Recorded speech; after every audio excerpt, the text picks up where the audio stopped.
unajua mimi tangia wanilete hapa, huu ni mwaka wa 38, sijawahi kupata mtu wa kuniweka kwenye birika. Malaika anapokuja kutibua maji, anapotibua malaika maji, anatangulia kiherehere, wajanja wanaingia wanapona. Sasa mimi niko hapa tu mzima, sina mtu. Yesu akamuuliza mara ya pili, akasema, unataka kuwa mzima? Akasema ndio. Akasema, sasa mimi nimekuja si kwamba utaingia kwenye maji, nimekuja kwenye uzima, ambaye maji ya uzima wa milele. Kama ukiamini mimi utaanguka. Akasema, jituke godoro lako uondoke kwa jina la Yesu.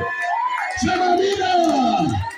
Mara moja baba akajituka godoro, akaanza kuimba, nitamwimbia Bwana. Asante sana. Sema shida ni kwamba kanisa la leo watu wamejaa mashaka. Watu wamejaa nini? Hawana imani na Yesu Kristo. Na ndio maana wanaenda kwa waganga wa kienyeji. Ndio maana wanaenda kwa maposa, kwa subuye.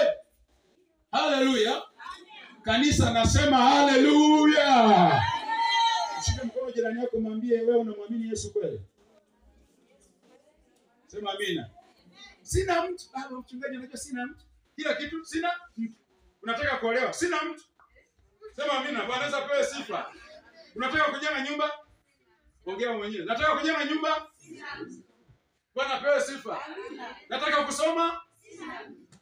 Unataka biashara? Bwana apewe sifa. Lakini yuko mtu mmoja ambaye anaitwa Yesu. Ukimwamini huyo mpendwa, mambo yako yatakuwa mazuri katika jina la Yesu. Amen.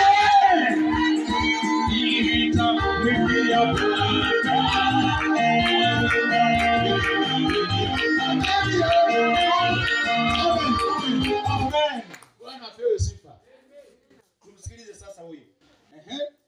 Bwana apewe sifa. Huyu ameshaongea. Jina la Bwana libarikiwe.